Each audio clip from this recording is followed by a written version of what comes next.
नमस्कार स्टूडेंट्स, मैं गिरधर तंवर केवी classes YouTube channel पर आपका स्वागत करता हूं। आज मैं आपके लिए कक्षा 10th की जो प्रश्नावली है, दूसरी प्रश्नावली बहुपद है ना, तो उसके जो महत्वपूर्ण प्रश्न है कौन से एमसीक्यू टाइप के, जो ऑब्जेक्टिव क्वेश्चन है ना, जो बोर्ड के अकॉर्डिंग अच्छे क्वेश्चन है जो आ सकते हैं और जो इस चैप्टर से इंपॉर्टेंट बने हैं, तो वो मैं आज आपके सामने डिस्कस करूँगा। ठीक है, तो मैं इसको पूरे से अच्छे से भी सॉल्व करूँगा और उसके बाद इसके जो कॉन्सेप्ट है वो आपको ध्यान से देखना है वो कैसे होना चाहिए। ठीक है ना, और कैसे मैं इसको सॉल्व करूँ, आपको पूरी नज़र होनी चाहिए, पूरा वीडियो देखना अंत तक, क्योंकि एग्जाम के लिए आपके लिए बहुत इंपॉर्टेंट और महत्वपूर्ण वीडियो है और ध्यान से देखना। ओके, देखिए पहला प्रश्न कह रहा है बहुपद।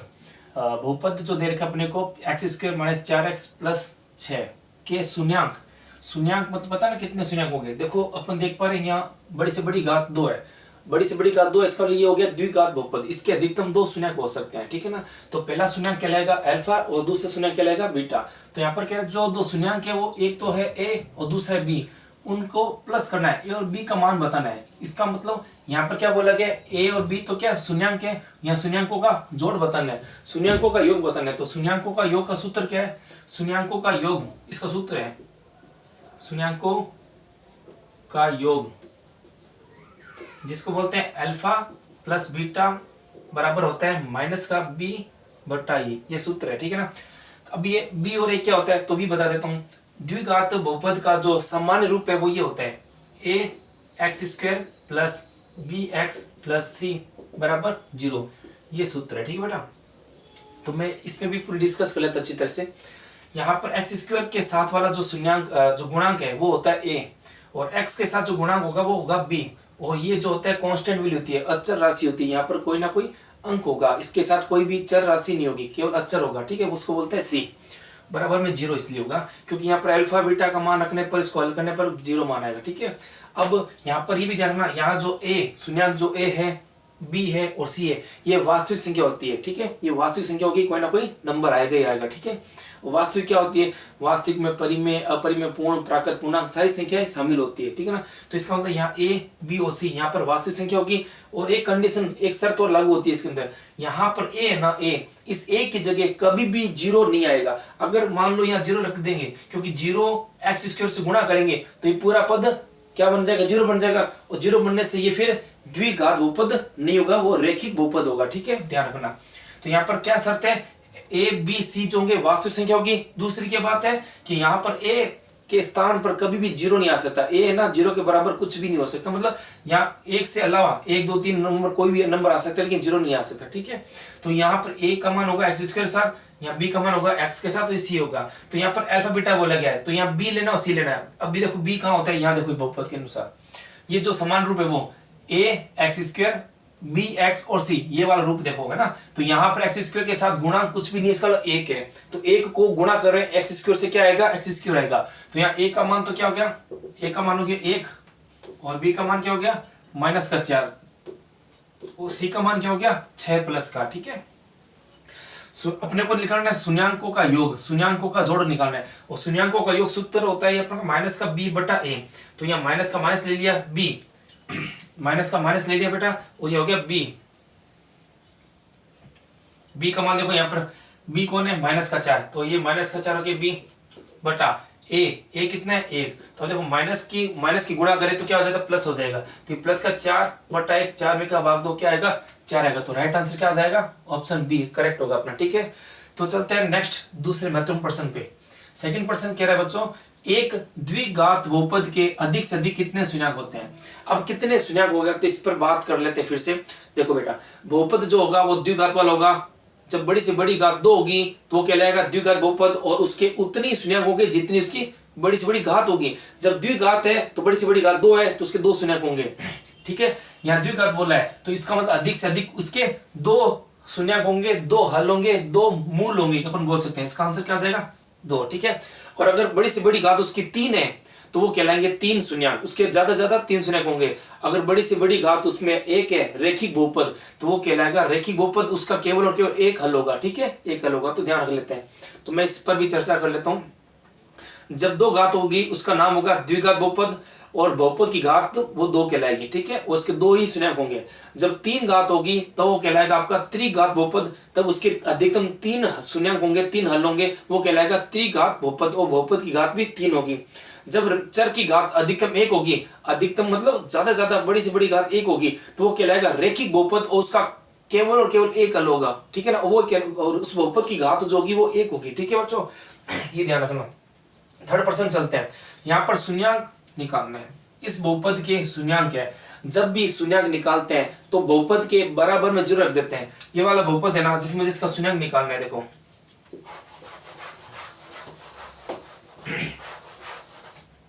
जब निकालेंगे तो अपन क्या करेंगे, बहुपद के बराबर में जीरो रख देंगे। जैसे यहाँ एक्स स्क्वायर है, यहाँ एक्स स्क्वायर माइनस 9 बराबर 0। मैंने कहा जब भी शून्यंक निकालो, क्या जब भी 2 पद वाला शून्यंक है या कोई पद बहुपद है उसमें शून्यंक निकालना है, तो मैंने यहाँ पर बराबर में जो रख दिया।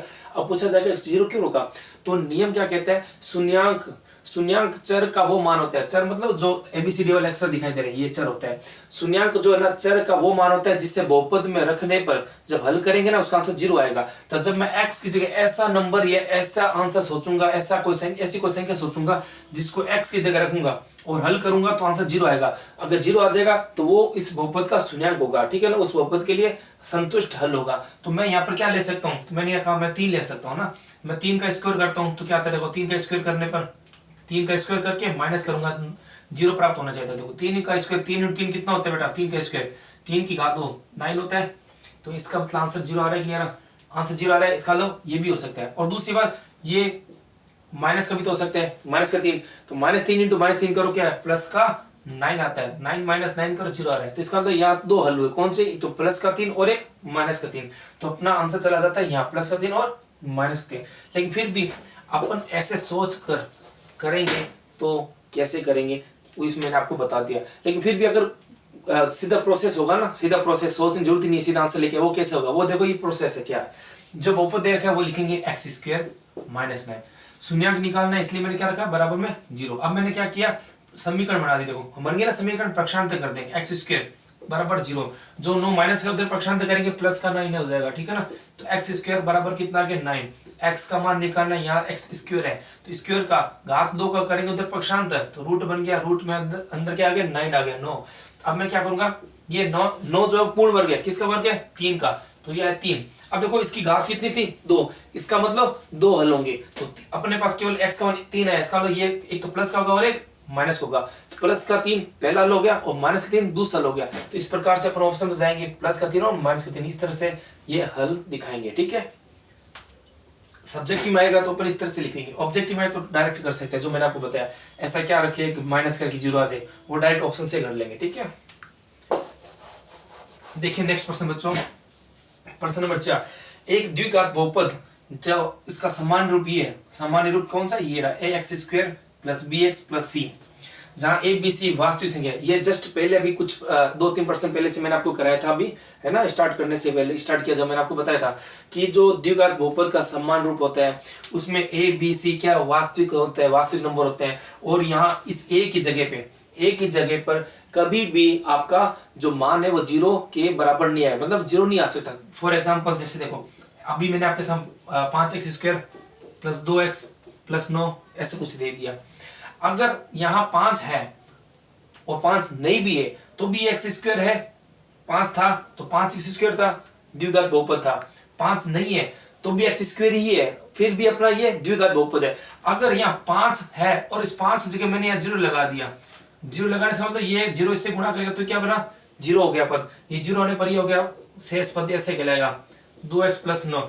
अब ये द्विघात बहुपद नहीं है, अब ये आपका रैखिक बहुपद हो जाएगा जिसकी अधिकतम घात क्या है, बड़ी से बड़ी घात 1 हो गई, ठीक है। तो ये ध्यान रखना, यहाँ पर इस 1 की जगह कभी भी 0 नहीं आएगा, अगर 0 आएगा तो वो बहुपद नहीं होगा। तो द्विघात बहुपद की शर्त यही है, एक स्थान पर कभी भी 0 नहीं आएगा, 0 के बराबर नहीं होगा। तो इससे देखो जहाँ वास्तविक संख्या है bc तो a बराबर 0 हो सकता है या a बराबर 0 नहीं हो सकता है, ये a बराबर 0 नहीं हो सकता, ये c बराबर 0 या b बराबर 0। अभी क्या बताया था, एक के स्थान पर कभी भी 0 नहीं आ सकता, तो इसका मतलब ऑप्शन नंबर बी, ठीक है, राइट होगा। देखते हैं प्रश्न नंबर 5 क्या कह रहा है, कौन द्विघात बहुपद नहीं है। अब ये अपन पहचान की थी ना यहाँ पे, द्विघात बहुपद कौन नहीं होगा? जिसपे a का मान 0 नहीं आए। अगर a का मान 0 आ गया वो द्विघात बहुपद नहीं होगा। तो अपन देख पा रहे ऑप्शन से देख लेते हैं।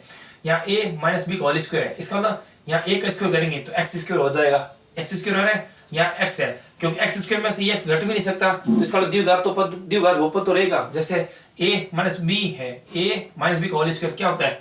a square minus 2 into a into B plus B का स्क्वायर। तो यहाँ आया x स्क्वायर, यहाँ आया माइनस 2 इंटू एक्स और 2x into 2 4x plus 2 into 2 4, तो एक्स स्क्वायर आ रहा है। यहाँ पीछे आपका क्या है? माइनस का 5, माइनस का x प्लस 5 है, तो ये x इसमें से मतलब देखो ये x समान, ये जुड़ सकता है, लेकिन ये x इसमें से घट नहीं सकता, तो इसका यहाँ तो द्विघात तो रहेगा ही रहेगा, ये द्विघात बहुपद है। ठीक है, ये वाला तो है। अब इसकी बात कर लेते हैं। ये पता चल रहा है साहब, ये एक घात वाला है और ये 2 घात वाला है और ये 6 है। अच्छा, आगे कोई स्थिति नहीं हल होने की, तो इसका ये भी द्विघात है, ये भी द्विघात है। अब इसकी बात कर लेते हैं, ठीक है ना। तो देखो ये हो गया ये हो गया b, a प्लस बी का होल स्क्वायर, तो ये क्या हो जाएगा अपना a स्क्वायर, है ना। तो हो जाएगा a स्क्वायर का मतलब x स्क्वायर। देखो सर्च में क्या लग रही है? a प्लस बी का होल स्क्वायर, तो मैंने सर्च में क्या लगा दी, तो सर्च में का a प्लस बी का होल स्क्वायर क्या होता है? a प्लस बी का होल स्क्वायर क्या होता है? a square plus 2ab plus b square होता है ना। तो इसका हल करेंगे, ये a की जगह लेंगे x, तो x square plus 2 into X into 7 plus B square, 7 का स्क्वायर। ठीक है, ये हो गया। और पीछे अपन देख पा रहे हैं ये x इस x गुणा करेगा, तो x इंटू एक्स क्या हो जाएगा? एक्स स्क्वायर होगा। यहाँ पर क्या है? पूरा हल करने की जरूरत नहीं है, यहाँ पर इतना इसको हल कर लिया, इसको आगे वाले को हल कर लिया, ये आंसर आएगा। देखो आगे वाले हल करने पे आया एक्स स्क्वायर प्लस ये आया 14x, ये आया 7 का स्क्वायर, 7 इंटू 7 क्या हो गया? 49। और पीछे देखो x इंटू एक्स करेंगे या माइनस है, तो माइनस का एक्स स्क्वायर कितना हो गया?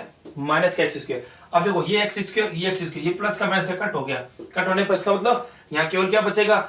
x बचेगा, और केवल x का मतलब रैखिक हो गया, ये तो द्विघात बहुपद ही नहीं। तो ये पूछा ना कौन द्विघात बहुपद नहीं है, तो ऑप्शन आ गया सी, ये द्विघात बहुपद नहीं होगा। हाँ, अब देखिए इस प्रकार का देखो दूसरा प्रश्न आ गया ना। यहाँ पर देखो क्या क्या पूछा, ये इंपॉर्टेंट है, इस टाइप के क्वेश्चन अच्छे से पूछे जाते हैं। ठीक है बच्चों, तो ध्यान रखना। तो यहाँ पर क्या पूछा गया? देखो यहाँ पर एक ये भी पूछा जाएगा, अधिकतम से अधिक से कह रहे हैं ना, अधिक से अधिक कितना लूंगी ये, और एक ये वाला भी देखो यहाँ पर भी पूछा गया शून्याङ्कों का योग, ए बी का मतलब शून्याङ्कों का योग, ठीक है ना, प्लस है इसलिए ये। और ये देखो क्या ए बी, यहाँ ए प्लस बी था, शून्याङ्कों का योग ज्ञात करना था, और यहाँ क्या ए बी मतलब ए इंटू बी करने पर है, यहाँ हो गया शून्याङ्कों का गुणनफल। तो शून्याङ्कों का गुणनफल देखिए, शून्याङ्कों का गुणनफल होता है, शून्याङ्कों का गुणनफल ए अल्फा इंटू बीटा बराबर होता है सी बटा ए। ये स्क्वायर के साथ होता है ए का मान, बी का मान -5 और सी का मान प्लस का 6। सूत्र क्या है? Alpha into beta, alpha into beta का मान बताना है, तो अल्फा इंटू बीटा का मान होता है सी बटा ए। तो सी क्या आ गया अपना 6, ए का मान क्या गया 3। अब देखो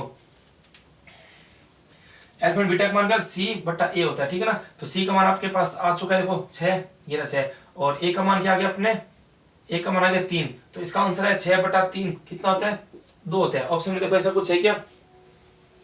ऑप्शन में 2 तो आंसर है नहीं, -5 बटा 3 है, ये भी नहीं है। यहाँ सी बटा ए, यहाँ सी बटा ए, ये माइनस का सी बटा ए, यहाँ सी बटा ए, इसका मतलब ये वाला केवल इतना ही पूछा, देखो सी बटा ए आ रहा है, तो ये इसका चला जाएगा। गुणन में पूछे तो सी बटा ए, अगर इसके जगह ऐसा कोई नंबर पूछ ले 3 4 6, तो 3 4 6 यहाँ 2 आ गया, तो उसके अकॉर्डिंग हल करने पर आंसर 2 आया, तो अपन 2 वाला ओके करते। लेकिन यहाँ पर ऑप्शन जो अपना आंसर है 2 आया वो नहीं पूछा, उसमें केवल ये पूछा है बी बटा ए होगा या सी बटा ए या माइनस सी बटा ए। तो शून्याङ्कों का गुणनफल क्या होता है? सी बटा ए, तो उसके अकॉर्डिंग ये अपना राइट आंसर हो जाए। ठीक है, नोट कर लीजिए। तो देखिए प्रश्न नंबर 7, निम्न में से बहुपद है, मतलब कौन बहुपद है कौन नहीं है, इस पर डिस्कस कर लेते हैं। कौन सा बहुपद नहीं हो ये बता लेते हैं। देखो 5 चीजें ध्यान करनी है, क्या कितनी? 5। नंबर 1, जब चर की घात पूर्ण संख्या हो, पूर्ण संख्या मतलब पूरे पूर्णांक मतलब प्लस वाला पूर्ण संख्या हो, जैसे ऐसे पूर्णांक में हो पूरे प्लस वाले, ठीक है ना। पूर्णांक प्लस का भी होता है माइनस का भी होता है, लेकिन चर की घात पूर्ण संख्या होनी चाहिए। पूर्ण संख्या 0 1 2 3 4 5 ऐसे वाले ना, इस टाइप का होना चाहिए जब बहुपद होगा। सेकंड, अगर होगा, अगर इसकी घात मैंने माइनस का कर दिया, अब ये पूर्ण संख्या में नहीं है, क्योंकि पूर्ण संख्या जीरो से लेकर अनंत तक चलती है। 0 1 2 3 4 माइनस में माइनस की 2 है ना, वो पूर्ण संख्या नहीं होती, वो पूर्णांक होती है, ठीक है ना। जब माइनस में घात आ जाए वो पूर्ण संख्या नहीं होगी। या फिर चर की घात इस तरह से बट्टे में आ जाए, इस तरह से बट्टे में आ जाए, चर की घात 2/5 आ जाए, वो भी पूर्ण संख्या, वो भी अपना बहुपद नहीं होगा। या फिर आपका क्या आ जाए ऐसे, ये चर खुद बट्टे में चला जाए, चर यदि हर में हो, क्योंकि जब हर में लिखिए इसका व्युत्क्रम करेंगे ना, व्युत्क्रम, तो व्युत्क्रम करने पर क्या हो जाएगा, x ऊपर चला जाएगा, ठीक है ना, एक नीचे आ जाएगा, तो यहाँ पर इसकी घात माइनस की हो जाएगी, और माइनस वाले घात वाला कभी बहुपद नहीं होता। चौथी कंडीशन क्या बेटा, रूट के अंदर ये x अगर आ जाए तो उसका भी क्या होगा, वो जब रूट के अंदर चर आ जाए तो उसका वो क्या होगा, वो बहुपद नहीं होगा, ठीक है। और पांचवी कंडीशन क्या हो सकती है, देखो माइनस वाली घात बता दी, बट्टे वाली घात बता दी, और ये x वाला भी बता दिया, ये बता दिया। और अगर इसकी घात पॉइंट में आ जाए, जैसे ये चर की घात पॉइंट में 2.5, चर की घात पॉइंट में आ जाए, तब वो भी अपना बहुपद नहीं होगा। ये 5 शर्तें याद रखनी है। जब घात माइनस में, बहुपद नहीं होगा। दूसरी बात, जब जो चर है वो बट्टे में चल जाए, देखो चर बट्टे में चला गया, ठीक है ना, तब वो भी बहुपद नहीं होगा। तीसरा, जब उसकी घात पॉइंटों में आ जाए तब भी बहुपद नहीं होगा। चौथा, जब उसकी घात, चर की घात भिन्न में हो, बट्टे में हो, तब भी नहीं होगा, ठीक है ना। और चर की घात पॉइंट में आ जाए तब भी नहीं होगा। ये 5 बातें आपको याद रखनी है। इन पांचों में से कोई भी कंडीशन दिख जाए आपको तो वो वाला बहुपद नहीं है। चलो चेक करते हैं। मैं यहाँ देख पा रहा हूँ रूट के अंदर आ गया चर, इसलिए बहुपद नहीं है। फिर यहाँ पे देखो, फिर से रूट के अंदर आ गया ये टी, चर है ना, रूट के अंदर आ गया, ये भी बहुपद नहीं है। यहाँ देखो चर खुद, जो चर है बट्टे में चला गया, बताते थे ना, चर की घात माइनस में हो या पॉइंट में हो चर की घात, या चर की घात बट्टे में हो, मतलब फ्रैक्शन परिमेय संख्या के अंदर हो, या चर की घात आपकी जो पॉइंट वाली संख्या में हो, इस टाइप का जब भी हो, और चर खुद बट्टे में लिखा हो, वो चर सारे के सारे बहुपद नहीं होते। यहाँ देख पा रहे हैं चर खुद बट्टे में इसलिए नहीं है। अब देखो यहाँ रूट में 3 है, एक्स स्क्वायर नहीं है। अगर मान लो इसके अंदर पूरे में स्क्वायर ले भी लूं मैं, यहाँ एक्स स्क्वायर ले भी लेते हैं, तो एक्स स्क्वायर है ना, इस वजह से एक्स तो बाहर आ गया, क्योंकि एक्स की घात 2 है, तो एक्स तो बाहर आ गया, तो अंदर ये रहेगा, तो ऐसी कंडीशन भी बहुपद होगा, ठीक है ना। लेकिन यहाँ पर रूट के अंदर क्यों, देखो रूट के अंदर ध्यान रखना बच्चों, अगर रूट के अंदर एक्स आए तो बहुपद नहीं है। रूट के अंदर एक्स स्क्वायर आएगा, एक्स स्क्वायर आने से क्या होगा, एक्स इंटू एक्स, यहाँ एक्स का छोटा बना एक्स बाहर आ जाएगा, तो ये पूर्ण वर्ग वाले सिस्टम लागू हो जाएगा यहाँ पर। तो यहाँ पर पूर्ण वर्ग का नियम लग जाएगा, तो ये पूर्ण वर्ग में हो जाएगा, तो इसलिए ये क्या होगा, अपना बहुपद होगा रैखिक वाला, ठीक है ना। और जब इस टाइप आएगा तो इसका मतलब कोई बहुपद नहीं है, इसमें आएगा तो बहुपद होगा, ध्यान रखना। रूट के अंदर चर हो, अगर घात 2 है तो बहुपद में है, घात 2 नहीं है, रैखिक में है, तो बहुपद नहीं होगा उसके अंदर, रूट के अंदर, ठीक है, ये ध्यान रखना। यहाँ पर रूट के अंदर केवल 3 है, ठीक है ना, केवल 3 है और इसके बाहर है, इसका मतलब यहाँ पर ये बहुपद है। कौन बहुपद है पूछे तो इसका आंसर ये हो गया, ठीक है। प्रश्न नंबर 8, कौन रैखिक बहुपद है। रैखिक का मतलब जब चर की अधिकतम घात, बड़ी से बड़ी घात 1 हो, वो होगा रैखिक बहुपद, ठीक है ना। तो यहाँ देख पा रहे हैं, देखो 2 घात है, द्विघात बहुपद हो जाएगा। यहाँ शून्येतर बहुपद है, यहाँ घात कुछ भी नहीं है, मतलब यहाँ चर की घात 0 है, तो इसको बोलते हैं शून्येतर बहुपद है, ठीक है। क्योंकि जब चर की घात 0 होती है तो उसका मान 1 हो जाता है, तो 5 को 1 से गुणा करें तो 5 बनता है, इसलिए इसको बोलते हैं शून्येतर बहुपद, ठीक है। इसकी घात 0 होती है। और द्विघात बहुपद जिसकी घात 2 होती है, ये रहा चर जिसकी घात कुछ भी नहीं है, मतलब इसकी घात 1 है, और एक घात को क्या बोलते हैं, रैखिक। इसका आंसर हो गया बी ऑप्शन, ठीक है। कौन द्विघात बहुपद है। अब यहाँ पूछा गया रैखिक, जिसकी एक घात है वो रैखिक। यहाँ पूछा गया द्विघात, जिसकी 2 घातें होगा द्विघात बहुपद। देखो द्विघात वाला का ये तो रैखिक है, ये शून्येतर है। अब ये भी द्विघात दिख रहा है, ये भी द्विघात, 2 घात यहाँ भी है, यहाँ भी है। अब देखो ये 2 घात है ना, जब इसका एलसीएम लोगे, इसको इस कैलकुलेट कैल करोगे ना, 3 घात हो जाएगा, एक्स स्क्वायर इंटू एक्स करोगे ना, ये 3 घात हो जाएगी, इसकी एक्स की घात 3 हो जाएगी, ये त्रिघात बहुपद में चला जाएगा। तो यहाँ पर है ये रहा द्विघात बहुपद, 2 एक्स स्क्वायर, ठीक है, ये रहा द्विघात बहुपद। नेक्स्ट प्रश्न पर चलते हैं, प्रश्न नंबर 10, बहुपद की घात होगी। अभी पूछ रहा है कौन बहुपद की घात है, तो मैंने पहले भी बता दिया था पहले वाले क्वेश्चनों के अंदर, चर की जो बड़ी से बड़ी घात होती है वो ही बहुपद की घात होती है। अगर बड़ी से बड़ी घात 1 है तो बहुपद की घात 1 कहलाएगी। उस बहुपद में अगर बड़ी से बड़ी घात 2 है तो बहुपद की घात 2 कहलाएगी। अगर बहुपद में बड़ी से बड़ी घात 3 है तो बहुपद की घात 3 कहलाएगी। तो यहाँ देख लेते क्या है इस बहुपद में, यहाँ देखो x की घात 1, x की घात 2 और x की घात 3, बड़ी से बड़ी घात यहाँ x की घात 3 है, तो यहाँ बहुपद की घात 3 कहलाएगा, ठीक है, ये आंसर आ गया। नेक्स्ट प्रश्न चलते हैं, प्रश्न 11 क्या करेगा वो, यदि बहुपद 2x square plus x plus k का शून्यांक 3 है, यहाँ शून्यंक दे दिया। शून्यंक मतलब यहाँ चर का वो मान दे रखा है, चाहे वो अल्फा मान लो चाहे बीटा मान लो, अपन शून्यंक मान रहे हैं। शून्यंक का मतलब यहाँ पर जो चर आएगा, जैसे यहाँ चर है यहाँ चर है, इसका मान रहे हैं। शून्यंक यहाँ पर शून्यंक दे रखा है, इसका मतलब अपन एक्स का मान मानेंगे। ये एक्स का मान 3 दे दिया गया है, इसको यहाँ रखेंगे और हल करेंगे ताकि के का मान ज्ञात हो जाए। ठीक है, यहाँ देखो ये प्रश्न तो देख लिया ना, तो इसको मैं रफ कर देता हूँ ताकि अपने हल करने के लिए जगह मिल जाए ना। मैं इसको रफ कर देता हूँ।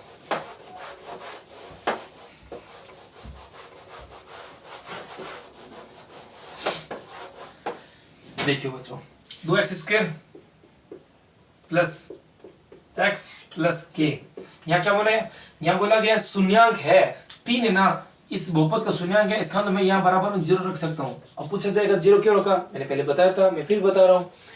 शून्यंक बहुपद का वो मान है जिसे बहुपद में रखने पर जब हल करेंगे तो आंसर क्या आएगा, बराबर में 0 आएगा। यहाँ शून्यंक दे रखा है, शून्यंक है, इसलिए पता चल गया इसका मान रखोगे तो हल करने पर 0 आएगा। तो यहाँ पर मैंने बराबर में 0 रख दिया। अब शून्यंक दे दिया 3, तो इस x का मान 3 है तो मैं 2 रखा, इस x के 3 रखा, इसका स्क्वायर किया प्लस x का मान दे दिया 3 प्लस k का k बराबर 0। और अपने को k का मान बताना क्या है, 3 पे घात 2 का मतलब हुआ 3 × 3, 3 पे घात 2 मतलब क्या हुआ, देखो 3 पे घात 2 मतलब 3 × 3 9 हो गया, और 9 को 2 से गुणा कर दो, 9 × 2 गुणा करो कितना 18, तो ये आगे इसका मान 18 प्लस 3 प्लस के बराबर 0, इनको जोड़ेंगे कितना गया 21 प्लस के बराबर 0। 21 को इधर प्लस उधर लेके जाएंगे क्या आ जाएगा, माइनस हो जाएगा, तो के का मान आ जाएगा -21। चेक करो कहाँ पर बेटा, ये आंसर सी। ठीक है, चलो नेक्स्ट क्वेश्चन नंबर 12 पे।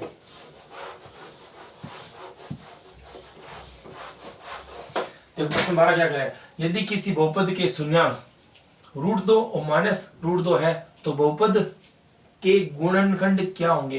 गुणनखंड कैसे निकाले, दो ये जो शून्यंक दे रखे हैं, ये शून्यंक मतलब इस बहुपद में क्या दिख रहा है आपको, इस बहुपद के अंदर अपने को ये रख लेता हूं मैं, ये नियम थे पहले वालों के लिए। हाँ, तो देखो शून्यंक दे रखे हैं, शून्यंक क्या होता है, यहाँ बहुपद में x है, इधर देखो सारे में सब बहुपद में, सारे ऑप्शन में बहुपद में x दे रखा है। इसका मतलब जो शून्यंक दे रखे हैं यहाँ पर √2 और -√2 वो x के मान है, तो मैं इसको ऐसे लिख सकता हूँ, ये भी है x का मान, ठीक है, और ये भी है x का मान, तो ठीक है ना, बराबर -2। अब क्या करेंगे, √2 इधर प्लस करना है, इसको इधर लेके आओ, क्या हो जाएगा x माइनस, इधर प्लस करता नहीं, इधर हो जाएगा x माइनस √2 ब्रैकेट के अंदर।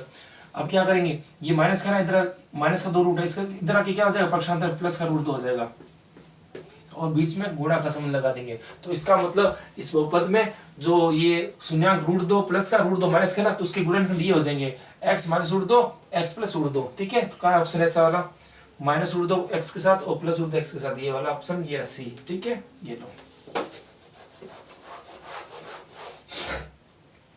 देखिए प्रश्न नंबर 13 क्या है, बहुपद के शून्यंकों का योगफल तथा गुणनफल अपने को दे दिया। योगफल दे रखा है 0, मतलब अल्फा प्लस बीटा बराबर 0 दे दिया, और क्या दे रखा है, गुणनफल, पहले योगफल है फिर गुणनफल, तो यहाँ योगफल 0 है और गुणनफल √5 है।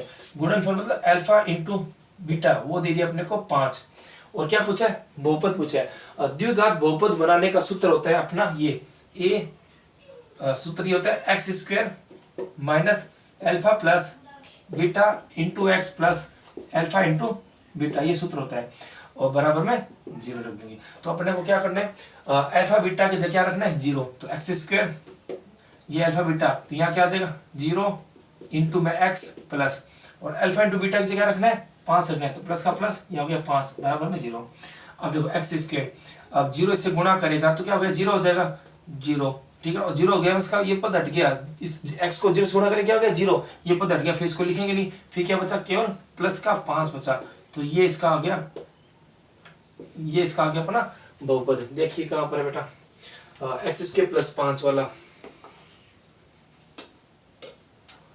ऐसा कुछ नहीं दिख रहा क्या, x² + 5, अच्छा मैंने मिस्टेक कर दी, यहाँ √5 है, ये √5 है, ठीक है बच्चों, तो यहाँ भी √5 लेना पड़ेगा, तो यहाँ भी √5 हो जाएगा। अब देखिए ऑप्शन के अंदर क्या, x² + √5, बिल्कुल ये रहा, ठीक है सी, x² + √5। ओके, हाँ प्रश्न 14 पर चलते हैं। बहुपद x² - 5x + 7 ये दे दिया, x square minus 5x plus 7, और द्विघात बहुपद का सामान्य रूप है वो पर लिख देंगे a x square minus b x plus a बराबर में 0 रख देंगे। तो इससे क्या हो जाएगा, इससे a का मान आ गया x का मान, a का मान आ गया 1, आगे गुणा कुछ भी नहीं तो 1, b का मान आ गया -5 और c का मान आ गया प्लस का 7। पूछा गया है, अभी तक आपने देखा अल्फा प्लस, देखो ध्यान रखना 3 कंडीशन बनती है इसमें ना। जब अल्फा प्लस बीटा पूछे तो सूत्र लगेगा क्या बेटा, -b/a। दूसरा, जब अल्फा इंटू बीटा पूछे तो सूत्र लगेगा, सूत्र बनेगा अपना c/a, c/a, दूसरा सूत्र। तीसरी कंडीशन, जब अपने को ऐसा पूछे 1/अल्फा प्लस 1/बीटा, तो इसके लिए कंडीशन बन जाएगी, ये a से कट जाएगा, ये आ जाएगा -b/c। ठीक है। चौथी कंडीशन एक बनती है वो इसकी ही, मतलब इसके लिए मतलब सेम टू सेम ऐसे ही हो जाएगा, ऐसे जैसे अल्फा -1 ले दिया, अल्फा -1 प्लस बीटा -1, या तो ऐसे दिखेगा या फिर ऐसे दिखेगा, तो इसका उत्तर सेम ही है, ये -b/c। कैसे, -1 है ना, इसके बटे में लगाओगे तो इसको प्लस बनाना है, माइनस की घात प्लस बनाना है, इसका व्युत्क्रम करोगे उल्टोगे ना तो उलटने पर 1/अल्फा बनेगा। सेम इसको वैसे करोगे तो 1/बीटा बनेगा, तो ये वाला इसका ही रूप है। ठीक है ना, तो इन दोनों का आंसर ये आएगा -b/c। ठीक है। यहाँ पूछा क्या गया, 1/अल्फा प्लस 1/बीटा का मान पूछा गया, मतलब ये वाली कंडीशन पूछी गई है। तो इसका सूत्र ये रहा, -b/c होगा, तो -b का मान भी माइनस और बट्टे में c, तो ये बट्टे में c लिख दिया। ठीक है। माइनस इंटू माइनस क्या आ गया, प्लस 5/7 आ गया। आंसर क्या देखो 5/7 ये रहा। ठीक है बच्चों, इस चैप्टर के अपन ने 14 MCQ 14 महत्वपूर्ण प्रश्न किए। ठीक है ना, अच्छे से आपने, उम्मीद है कि अच्छे से देखा होगा। और अगर आपको ये मेरी जो क्लास का वीडियो है, जो मैंने आज इतना कुछ कराया है, और आगे भी मैं और भी इस चैप्टर के जो लघुरात्मक प्रश्न है, वेरी शॉर्ट क्वेश्चन है, और भी जो बड़े क्वेश्चन है वो मैं लेके आऊँगा नेक्स्ट वीडियो में। और आज की क्लास में अगर आपको अच्छा लगे तो लाइक करना, कमेंट करना, और आगे भी अपने सहपाठियों के साथ में शेयर करना। जब तक के लिए धन्यवाद।